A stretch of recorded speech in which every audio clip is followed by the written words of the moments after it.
Economic GDP per capita income గురించి 11 సంవత్సరాల సుదీర్ఘమైన బీజేపీ ప్రయాణం గురించి చెప్పాలంటే ప్రపంచంలో ఏ దేశంలో జరగనంత గొప్పగా పేదరికం నుంచి సుమారు 27 కోట్ల మందిని పేదరికం బయటికి తీసుకురావడం అనేది 11 సంవత్సరాల లోపల జరిగింది.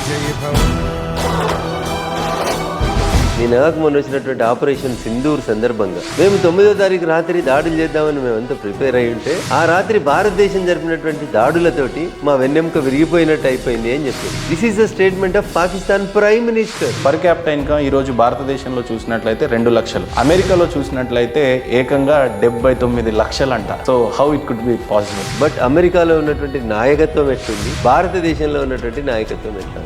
అమెరికన్ అధ్యక్షుడు తీసుకుంటున్నటువంటి నిర్ణయాలకి అమెరికాలో రోడ్ల మీదకి వచ్చి ప్రజలు తగలబెట్టుకుంటున్నారు. మేకల నాయకత్వం లోపల పులులు కూడా మేకలు అయితే, పులి నాయకత్వంలో మేకలు కూడా పులులాగా విజృంభించాయి. 2047లో విశ్వగురు భారత్ అవ్వడానికి ఈ బడ్జెట్ ఏ రకంగా ఉపయోగపడుతుంది అని అంటే ఏమంటారు? ఒకటి. రెండోది, ఆర్థిక మంత్రి నిర్మలా సీతారామన్ గారు ఈ మినిస్ట్రీ పడిన కష్టం ఏ రకంగా ఉండొచ్చు? ప్రతి డిసిషన్ కలెక్టివ్ డిసిషన్. ఈ దేశంలో ప్రజలకి ఏదైతే మేలు చేస్తుందని అనుకుంటారో దాన్ని క్యాబినెట్ కలెక్టివ్ గా తీసుకుంటారు. లాభం జరగాలనేటువంటి ఒక మంచి ఉద్దేశంతో 12 లక్షల వరకు ఇన్కమ్ ట్యాక్స్ ల్యాబ్ని పెంచడం జరిగింది. ఎవరు కలగనలేదు. ఇండియా యొక్క ప్రెసిడెంట్ చూసినట్లయితే ఒక ట్రైబల్ ఆవిడ ఈరోజు దేశానికి ప్రెసిడెంట్ గా ఉంది. అలాగే ఎస్సీ ఎస్టీల గురించి ప్రధానంగా ఈ బడ్జెట్ లో ఎక్కువగా ప్రాధాన్యం ఇచ్చినట్టుగా కనపడతా ఉంది. రానున్న రోజుల్లో ఈ బడ్జెట్ లో ఎస్సీ ఎస్టీలకు ఉండే పాత్ర ఏంటి? సో మేము ఒక గిరిజన బిడ్డను రాష్ట్రపతిని చేసినా, ఒక దళిత బిడ్డను రాష్ట్రపతిగా చేసినా, ఒక మైనార్టీని రాష్ట్రపతిగా చేసినా, సబ్కా సాత్ సబ్కా వికాస్ అనేటువంటి లక్ష్యాన్ని ఈ దేశానికి చెప్పాలనుకుందే భారతీయ జనతా పార్టీ నరేంద్ర మోడీ గారి లక్ష్యం తప్ప ఏదో మాటలు చెప్పి చేతులలో దూరం ఉండేటోళ్ళం కాదు. మేము మాటలు ఏం చెప్తా ఉన్నామో చేతులలో కూడా అదే చేస్తాం. ఆపరేషన్ సింధూర్ ఇంత పురోగతి సాధించినప్పుడు సీఎం రేవంత్ రెడ్డి గారు వాస్తవంగా ఎన్ని విమానాలను కూల్చాము, మనం ఎన్ని డ్రోన్లను కూల్చాము, అసలు వాస్తవాలు ఏంటి అని చెప్పేసి ఒక పక్క అడగడం జరిగింది.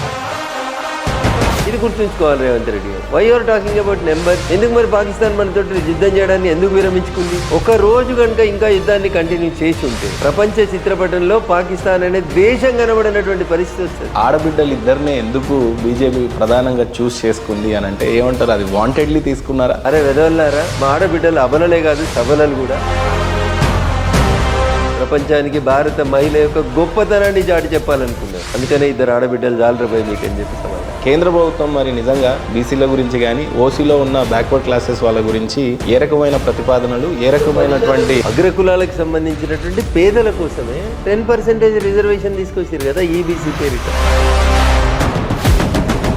అది ముస్లిం ఆడబిడ్డల కోసం చేసిన ట్రిపుల్ తలాక్ అయినా, లేకపోతే అడ్డగోలుగా సంపాదించుకుంటున్నటువంటి కొంతమంది ముస్లిం ముల్లాలకి మౌలానాలకి వ్యతిరేకంగా తెచ్చిన వక్ఫ్ రద్దు అయినా, జమ్లీ ఎలక్షన్స్ వల్ల ఉండే నష్టాలేంటి, లాభాలేంటి, అసలు జమ్లీ ఎలక్షన్స్ జరుగుతాయా? 1 నేషన్ 1 ఎలక్షన్ తోటి మీకు వచ్చే నష్టమైంది. 1 నేషన్ 1 ఎలక్షన్ కాన్సెప్ట్ ని ఖరాబ్ చేసిందే కాంగ్రెస్. ఈ దేశ తొలి ప్రధాని జవహర్లాల్ నెహ్రూ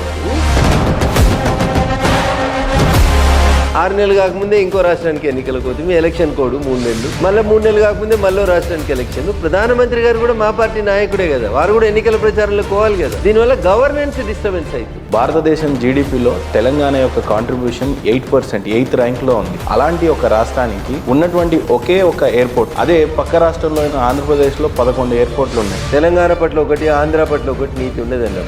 ఈ దేశం మొత్తం నా శరీరం అనుకుంటే నా శరీరంలో ఏ భాగం ఖరాబ్ అయినా నేను ఖరాబ్ అయినట్టే ఫీల్ అవుతాను. కాబట్టి భవిష్యత్తులో ఈ విమానాశ్రయానికి 150 కిలోమీటర్ల రేడియస్ లోపల ఒక కొత్త విమానాశ్రయానికి అనుమతులు ఇవ్వమని అప్పటి పెద్ద మనుషులు గౌరవనీయులు మన్మోహన్ సింగ్ గారి నాయకత్వంలో ఉన్నటువంటి యూపీఏ ప్రభుత్వం జిఎంఆర్ఎల్తో అగ్రిమెంట్ ఎంటర్ అయింది.